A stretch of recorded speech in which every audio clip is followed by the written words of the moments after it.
ഇങ്ങനെ ഒരു offer letter കിട്ടിയിട്ടുണ്ട്, അത് ജെനുവിനാണോ, എനിക്കിതിൻ്റെ പേയ്മെൻറ്റായിട്ട് പ്രൊസീഡ് ചെയ്യാൻ പറ്റുമോ, ഇനി ഇതിൻ്റെ അകത്ത് പ്രൊസീജിയേഴ്സ് എന്തൊക്കെയാണ്, ഞാൻ അവിടെ വരുമ്പോഴുള്ള റിക്വയർമെൻ്റ് ഒക്കെ എന്തൊക്കെയാണ്, എൻ്റെ റിക്വയർമെൻറ്റും നിങ്ങളുടെ കമ്പനിയുടെ റിക്വയർമെൻറ്റും എല്ലാം മാച്ചിങ് ആണോ, എൻ്റെ ക്വാളിഫിക്കേഷൻ ഓക്കെ ആണോ എന്നൊക്കെ ചോദിച്ചിട്ട് നിങ്ങൾക്ക് ഈ നിങ്ങൾക്ക് ഈ കമ്പനിയിലേക്ക് ഡയറക്റ്റ് മെയിൽ അയച്ച് നിങ്ങൾക്ക് ചോദിച്ച് ഇതിലൊരു ക്ലാരിഫിക്കേഷൻ വരുത്താവുന്നതാണ്. അതുപോലെ തന്നെ ഈ കമ്പനിയുടെ പേരിൽ ഇതിനു മുമ്പ് എന്തെങ്കിലും ഫ്രോഡ് കേസ് നടന്നിട്ടുണ്ടോ, ഈ കമ്പനിയുടെ പേര് പറഞ്ഞ് മറ്റാരെങ്കിലും തട്ടിപ്പ് നടത്തിയിട്ടുണ്ടോ എന്നൊക്കെ നിങ്ങൾക്ക് ജസ്റ്റ് ഒന്ന് ഗൂഗിൾ ചെയ്ത് നോക്കിയാൽ തന്നെ നിങ്ങൾക്ക് കിട്ടും.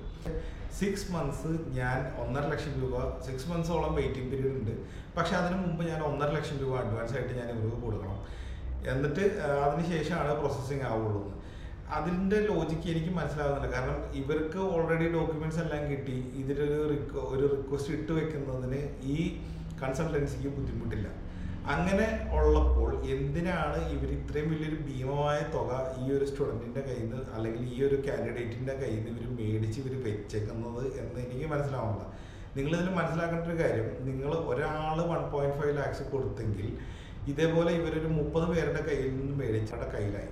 ഇവർ ഓരോ മാസവും ഇപ്പം നിങ്ങളുടെ കയ്യിൽ ഈ 1.5 മേടിച്ച് വെച്ചിട്ട് നിങ്ങൾക്ക് 6 മാസം വരെ പലിശയെ തരണ്ടാത്ത ഒരു എമൗണ്ട് ഇവരുടെ കയ്യിലിരിക്കുക.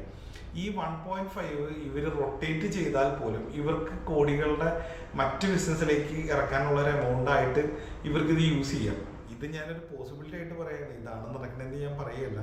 ഇനി അതല്ല, ഈ 1.5 മേടിച്ച് വെച്ചിട്ട് 6 monthsന് ശേഷമല്ലേ നിങ്ങൾ ഇതിൻ്റെ ബാക്കിയുള്ള ഫോളോ അപ്പിന് നിങ്ങൾ പോകാൻ പോകുന്നുള്ളൂ.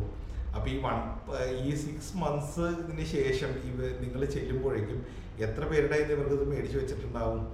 അപ്പോൾ അങ്ങനെ ഒരു സമയത്ത് ഇവർ മുങ്ങിയാൽ പോലും നിങ്ങൾക്ക് ഇതിൻ്റെ പേരിൽ പോകാനുള്ളൊരു സമയമോ കാര്യങ്ങളോ കിട്ടുന്നില്ല എന്നുള്ളതാണ്.